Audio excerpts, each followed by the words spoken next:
Hello and welcome to another edition, I know you've been waiting for it, of Spill the Tea right here in beautiful Orange County, Florida. Today, your host, Keisha Savory, and Nicole Gurley. Hi, everyone. yes, we have some special guests with us to kick things off for the 21-22 school year. That's right. Now, notice no masks on our face still, so that's a good thing. In our schools, just people, before you go crazy, yes, in our schools, we still have to wear masks, but where we are, we're chilling. We don't need the mask, and we're going to keep things going with our special guest today. We're going to start things off with an extra special person. He is the founder of I'm First, and we are so excited that he can join us. Give it up for my boy, Matt Rubinoff. Matt, tell us a little bit about yourself. Yeah, thanks so much for having me. I am the founder of the National I'm First campaign and chief strategy officer for a national nonprofit called Strive for College. I'm First actually merged with Strive about 5 years ago. I'm originally from the Washington, D.C. area. I went to college in Atlanta, Georgia, Emory University. And I studied sociology there. I did a fellowship in community building and social change, and really wanted to get into the nonprofit sector with my career. I fell into this opportunity to build an organization that focused on helping students from low-income backgrounds who would be first in their family to go to college, connect with and discover college opportunities. I grew this nonprofit over a decade. We created I'm First as a campaign to really celebrate and support first-gen students specifically. And then we were acquired actually by a peer organization called Strive for College. So for the last 5 years, I'm First has been part of or under the Strive for College umbrella. I'm sure we'll have a chance to talk a little bit more about our different programs and services for students and supporters. But I think the only other thing I was going to mention is that I currently reside in Orange County, California, but we have that connection. So thank you for having me. Oh, no problem. You represent the West Side. It's all good. I had to do that. I had to throw up the W for you. But I also want to thank you as a first gen student myself. I just wish you guys were around when I was in school. Shoot, I wish the internet was around when I was in school too. So, but since we are talking with Matt with this fantastic program for first gens, we also have a former first gen himself representing Colonial High School. Yes, an alumni, and also an alumni of the Air Force Academy. Let's give it up for Angel Zelaya. Did I say it right? Tell us a little bit about yourself, Angel. Yeah, for sure. Well, my name is Angel Zelaya. Born and raised in Orlando, Florida. Mom's from Puerto Rico, dad's from Honduras, and I was born and raised there. A single mom growing up, low-income family. Went to Ventura Elementary, then the Liberty Middle School, and went to Colonial High School. Graduated in 2016. Applied for, I don't even remember at this point, but I remember I applied to like 12, 15 schools when I was back in high school. Wow. Very busy, very busy. Was part of NHS, president, and I did a ton of sports. Went to the Air Force Academy. I studied business management with a minor in Spanish. I was able to do a semester exchange to Spain. I did an internship to DC and Microsoft. A lot of doors opened up for me for applying for the Air Force Academy. And now I am residing in Sacramento, California, just north of Los Angeles, where the other Orange County is. And I'm a pilot now. I'm a pilot now in the Air Force over here. That's awesome. We've got Orange County represented on both sides. I love it. I love it. But let's keep it going. Nicole, you can take it away now. All right. So our focus today is first generation, and here in Orange County, Florida, as well as Orange County, California, I'm sure we have a ton of first generation students. So I was hoping that Matt could kind of fill us in a little bit on kind of the definition of first gen and what that kind of means. Yeah, it's a great question, Nicole. There's still no real kind of universally accepted definition of first generation college student, but I think at this point, the most commonly adopted definition that most colleges and universities use, the federal government uses for federal TRIO programs like Upward Bound, which many of you might have heard of or even participate in, uses the definition of neither parent having received a 4-year college degree. So if you're a student whose parents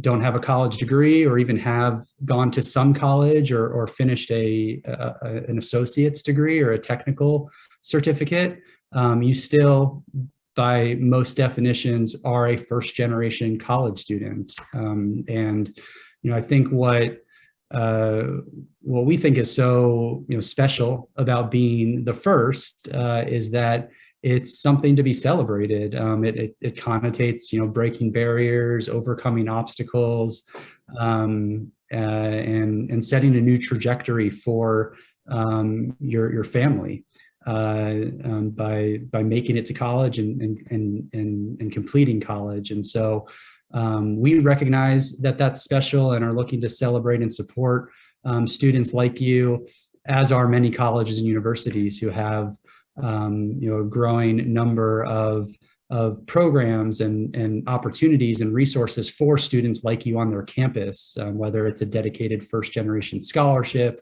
or a first gen student organization that meets regularly to build community, to find support. So being first gen is something to be proud of and to acknowledge, and I think is becoming more commonplace for students from these types of backgrounds to understand and to self-identify. Great. I know it's so important these days for us to understand, the different types of backgrounds that our students come from and the different struggles they have from being the first one in their family to attend college. So Angel, what do you think are some of the struggles that you might have had because you were a first generation going through the application process in high school? Yeah.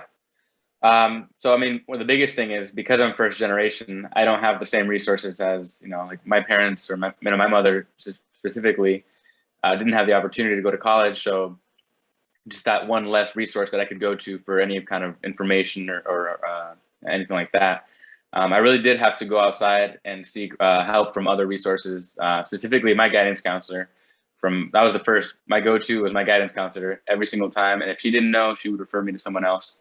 But during the application process, I think my biggest difficulty was trying to convey my life story on a piece of paper, which is literally what, colleges look at to decide. I mean, that's one of the biggest factors is whether or not, how is this person different from any other person that's applying, and it's hard. I think my biggest challenge was just really, putting my life story on a piece of paper and saying, hey, here's who I am. But for that, I would say, go to your guidance counselor, have them, him or her review it, go to any English professors or teachers, have them review it, read it yourself, get peer reviews. And my biggest thing when I was applying, I had applied to a ton of colleges, like I said, and, granted, I didn't know I was going to get into any of them or some of them or whatever, but the biggest thing is I had a ton of practice applying, revising, and that really did improve my, my essays by the end of it. Right. So Angel, what made you go seek out your school counselor? Was that just something in you that you went, or a lot of our students are a little shy on that end? I was in my guidance counselor's office anytime that I had free time. I was so busy my senior year with sports or school or studying or whatnot that if I had any downtime, I would go to my guidance counselor. If I wasn't just asking questions, I would just be hanging out, picking her brain, seeing what I could do better. And I had a lot of my friends that were doing the same thing. So, another thing is just being in a group of people that are doing the same thing as you, right? So if other people are also applying for a ton of colleges or just, one or two colleges, working with them, you guys come across the same struggles. You guys can just go to the guidance counselor and rough out those edges. Right. So are there any other resources then besides the school counselor that you sought out or that you wish you would have sought out? Well, I mean, I think personally, if I didn't find out through my guidance counselor, it was probably just through Google, looking up resources for first gen or how to get into college. Like literally now in today's day and age, we have the internet at our hands. You can look up almost anything there with any resources that are there. And that's how I came across like Westbridge, for example, different scholarship opportunities that have workshops at different colleges that kind of, help students, like I said, workshops, essays, et cetera, like that. So, I mean, that's what I did. Yeah. And then Matt, are you aware then of any other resources then for the high school students, maybe on their end with the application process? Yeah, absolutely. Thanks for asking. So part of the I'm First campaign is a college guidebook that we publish. There you go. The I'm First Guide to College. Have that product out, Matt. There you go. And yeah, maybe Nicole and Keisha can help your schools get your hands on it. But we distribute this book across the country to schools and college access organizations that work with students. It's the only college guidebook designed uniquely for first generation college bound students. What's different about it compared to maybe other more popular college guidebooks is that there's a college planning curriculum content in the book, articles, activities, worksheets, quizzes that are designed to speak uniquely to the needs and interests of first gen students. And then there's a collection of college profiles who partner with our organization, colleges, universities that partner with our organization because they care about first gen students and they want to tell more students about the unique programs and opportunities that they offer for these students. And so the college profile in the book looks a little bit different than you might find in other college guidebooks. It gets beyond the general admissions information and facts and figures. And brings to the surface kind of what's in it for me as a first-gen student, what kinds of campus programs and student support services and financial aid opportunities exist to help a student like me be successful at that college. So that's the I'm First Guide to College resource. We have a companion website at imfirst.org, which is a first-gen stories campaign and a student blog. So it's a great place to find kind of inspiration and encouragement from students who have come before you, not just currently enrolled first-gen students, but alumni. I hope to see Nicole and Angel and Kaisha contribute their own first-gen story to the I'm First campaign. And many of you guys can do the same and at least log on to watch these videos and follow the student blogs. It's a great resource at imfirst.org. And then the last thing I'll mention, as I mentioned earlier, I'm First became part of Strive for College a few years ago. And Strive for College operates a national virtual mentoring program. So for free, students can connect to a dedicated mentor and work with them on this online platform called UStrive. UStrive.com is the website. We have volunteer mentors who are mostly adult professionals. They connect with us through their companies. They work for some pretty prestigious companies like Deloitte Consulting, American Express, Amgen in kind of the biotech pharmaceutical space. So they have gone to a range of different colleges themselves and work in a lot of different career fields, but they want to help students and they volunteer with us to do that. Some of our mentors come to us through our partnerships with colleges and universities as well. But on UStrive, it's another point of connection to supplement the help that you're already receiving from your school counselors. You can research colleges and universities on UStrive. We have a robust college search tool. You can collaborate on documents with your mentor, your college essays, personal statements, resumes, cover letters, etc. You can work through college planning guides. We have a lot of content and curriculum and lessons on the platform. And you can communicate with your mentor through the app. There's text messaging, there's phone calls that are kind of bridged through UStrive, so you're not sharing personal identifiable information. And you can video chat with your mentor as well, all in a secure and safe environment. So encourage you to check out UStrive as well.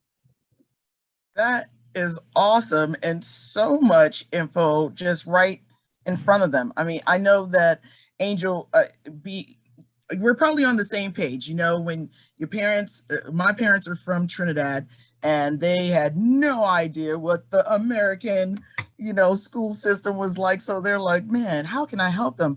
And you came up with you have some great resources, Matt. But as a first generation student, when you don't know what direction to go into, and your family, they support you, but they don't really know what direction lead you into, you're left to making some decisions, obviously, on your own. So, Angel, when you were thinking about what school you should choose for yourself, what were some of the things you thought about that made you go, okay, this is where I want to go? This is was there anything important to you being a first gen student?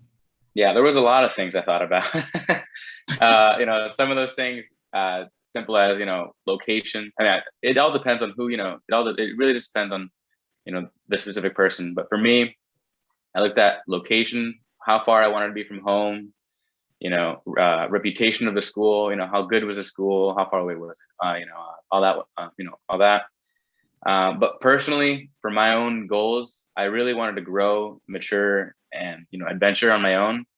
And that's where I decided to try to seek out, out of state schools, for example, prestigious schools.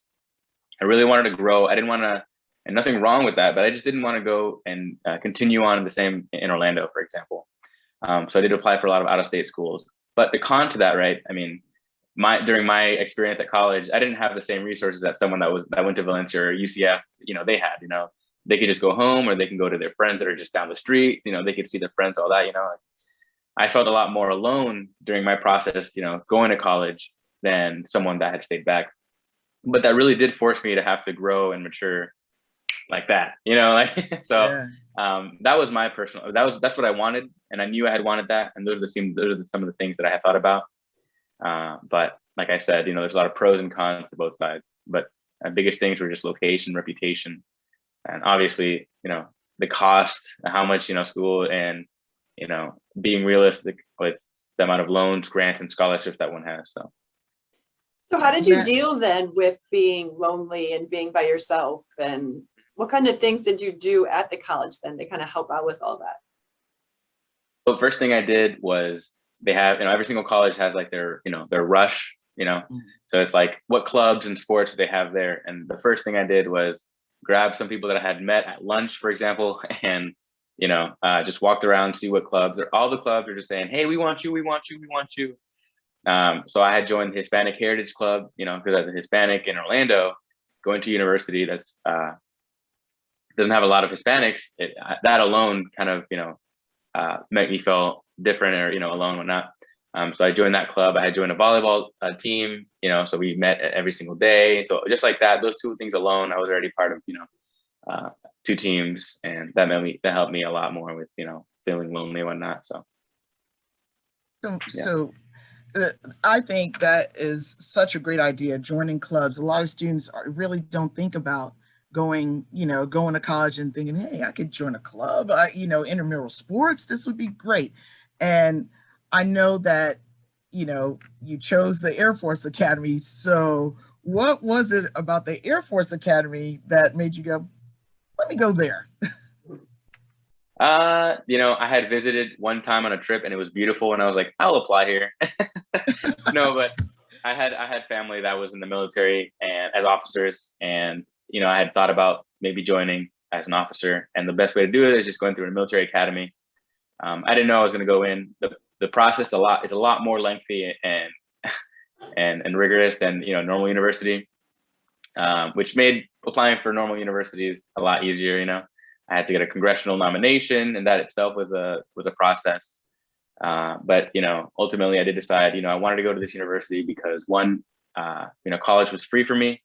My entire tuition, 4 years paid for. And not only that, but I got a paycheck. And then it guaranteed a job after graduation. So I couldn't say no. I couldn't say no to that. And you can do sports and clubs there too. That's awesome. Uh-huh. Yeah. I traveled. Yeah, it was good. Wow. And then Matt, I know on the I'm First website, there's a list of colleges that kind of have paired with I'm First for first generation students. So what does a college have to have in order to be worthy enough of being on the I'm good for first generation students page? Yeah, I think it's a good question. We are still, a well-kept secret in a lot of ways, and trying to, invite and encourage more institutions to pay attention to what we're doing and align with our programs. So, we're not saying that these are the best or the only schools for first gen students.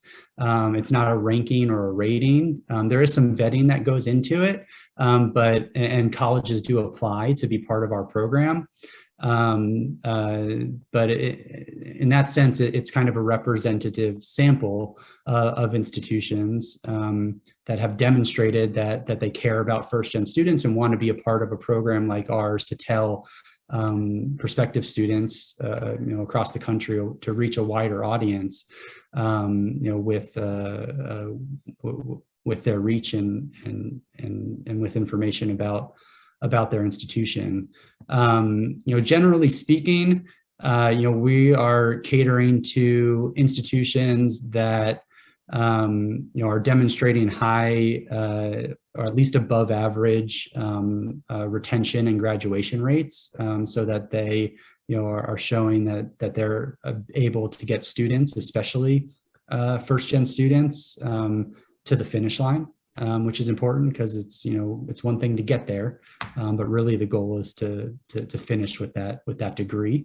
And then we're also looking for the semblance of campus programs and support services. What are they actually doing to serve students? Do they have a first gen student organization? Do they have a fly-in or visit program for prospective students who are first gen or otherwise low income from an underrepresented minority background? Do they have a bridge program or a first year experience to help students transition and acclimate to college? So it's important to us that the colleges that we work with and accept into our program and feature in our book and on our website have demonstrated that they are paying special attention to first gen students and catering to them through dedicated programs and support services. And so maybe I'm jumping ahead and you were going to kind of ask this question in a similar, different way, but I think my advice for students who are in high school now and starting to research college options and thinking about where you're going to apply and ultimately where you choose to go is to take a more what's in it for me approach to your college search. We tend to coach students to think about colleges in terms of location and size and selectivity and cost and academic areas of interest and sports. All of those things are important in terms of guiding your college search. But for first gen students, especially, that's really just the tip of the iceberg. And we want to push students earlier in the process to be thinking more critically about, okay, if I'm going to apply to this college or I'm going to choose to go to this college, I know ahead of time that they have certain programs and opportunities to help a student like me be successful. So, some questions to be asking and things to be researching.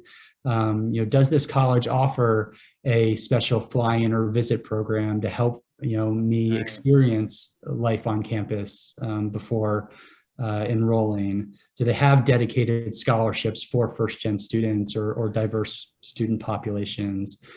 Is there a bridge program or a first-year experience program to help me be successful when I get there? Is there mentoring, academic advising? What do tutoring and services and writing center services look like? Is there a first gen student organization? These are things that we help bring to the surface through how we profile colleges and universities in our book and on our website. But even when you're just visiting a college's website or even visiting a campus in real life, these are things to be paying attention to and considering earlier in the process to guide where you choose to apply and ultimately where you choose to enroll. So you're not just showing up on campus and only then kind of looking around and figuring out how am I going to find my community? How am I going to be supported and successful here, both in and out of the classroom? Matt, do you find that with the first gen students, that's probably one of the biggest things is, where do I fit in, or having just that hesitation of leaving the nest? Yeah, I mean, you're breaking new ground for your family and being the first to go to college, and so that's inherently uncomfortable. Even if you're going to a school that's close to home and maybe has a high first gen population, there's still that unknown. And even any student, I had my own kind of struggles the first year of college. College in any way, shape, or form is different and challenging, and so being able to kind of go into it understanding what your institution offers and different programs or clubs or student groups to connect with, to find that community and find that support is so vital. Go ahead, Nicole. I know you got something. I know. I know it's all just coming in my head. I love it. I know. Because as a first generation too, like I didn't have any of that. And all I knew was if you got good grades, you went to University of Illinois. That's where I'm from. That's kind of, if you weren't strong enough for like Northwestern, then you got good grades and you liked big schools, which you didn't even know. You just went to University of Illinois. So I was wondering, Angel, either you and or your friends that you've seen kind of like that first year of college, did you see some of those resources and stuff that I was talking about that made some transitions more easier than others, or things that high schoolers now should be looking for in college that are first generation? I mean, that's not something I was even considering was, what would life be once I'm there? What are the resources that would be available for me? And he brings up a great point. Like, I wish I had, looked into that. Luckily, my school had, really good resources, and I can't say the same about any other university, but I wish I was thinking about those things in high school instead of, just showing up that day. And, once I was struggling in some kind of subject, luckily we had this program. It's called EI, Extra Instruction, where they would have office hours late into the evening, and there would be a professor there, either, revising essays with you or, working on your physics homework or whatever you needed to do, and that they were there easily accessible to you. But that's not something I wasn't even considering. I wish I had. Yeah. Yep. Now, this question is for both of you guys. I'm going to start with Matt first. We're focusing on, of course, we're talking about first generation students, but what about the parents? I know there's definitely a hesitation sometimes for the kids, somewhat of guilt when they're leaving the nest, like, oh my gosh, I'm leaving them behind. But, then you have mama or papa back there going, oh my God, my kid's gonna leave. What are some of the things that you've seen or dealt with when it comes to parents? We'll start with Matt first. Yeah, I think you bring up a great point, and our book does have a section for parents and mentors that is also translated into Spanish for non-English speaking parents, because we think it's so important for parents to be a positive and engaged part of the conversation and part of the process with first gen students.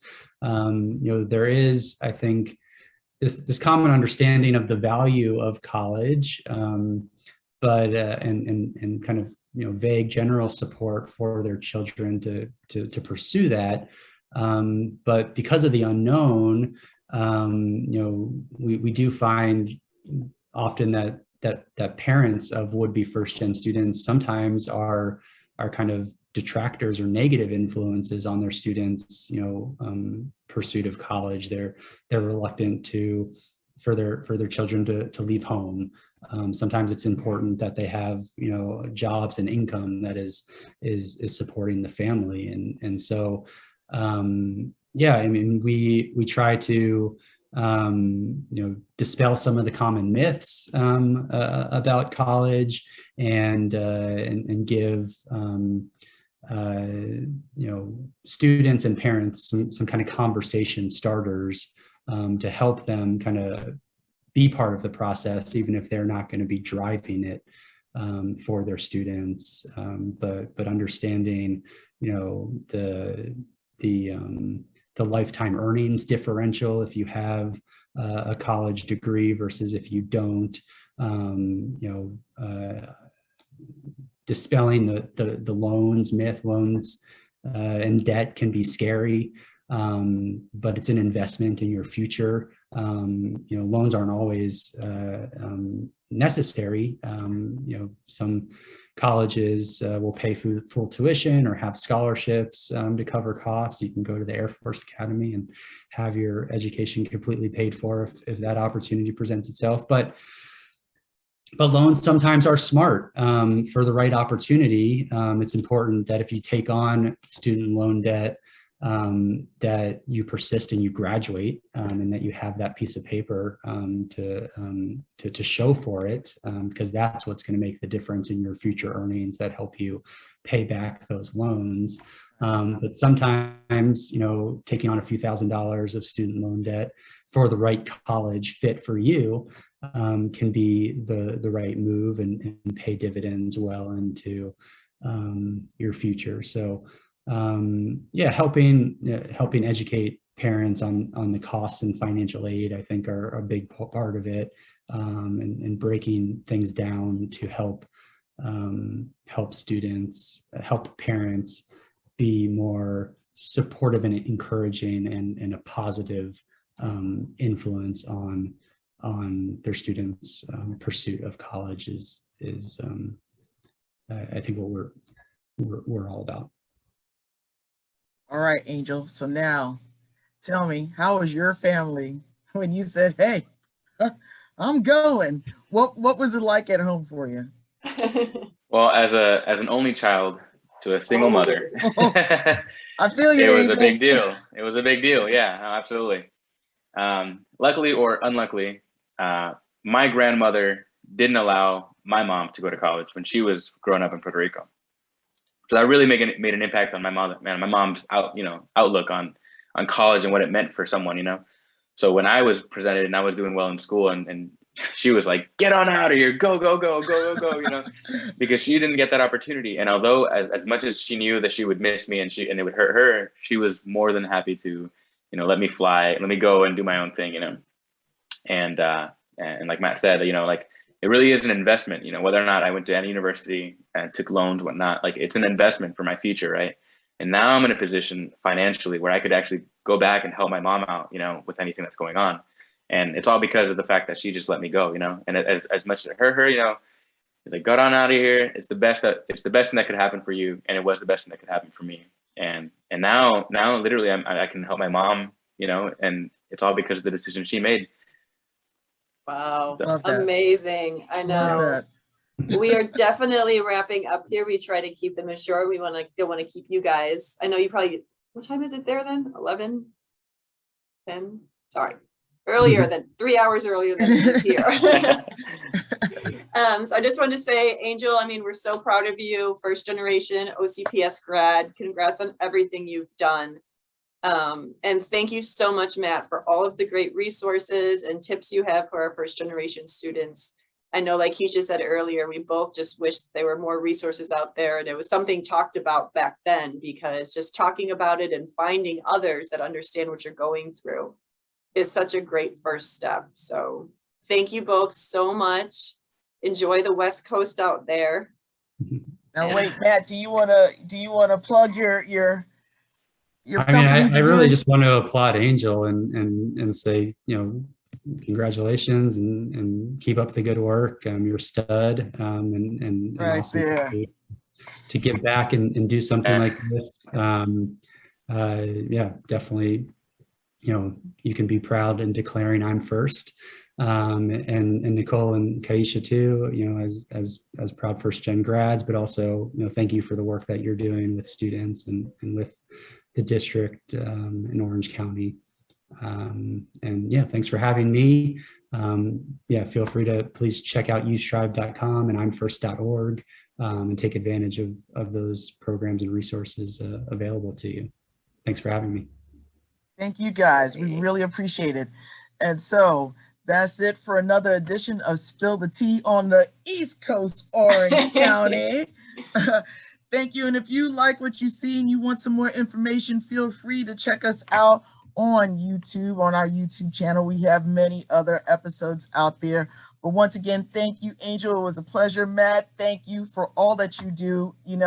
Us first gens, we need the love. So thank you for sharing it with us. All right. We're signing off. This is Keisha Savory and Nicole Gurley. Thank you, you guys. Thanks, guys. Bye. Thank you.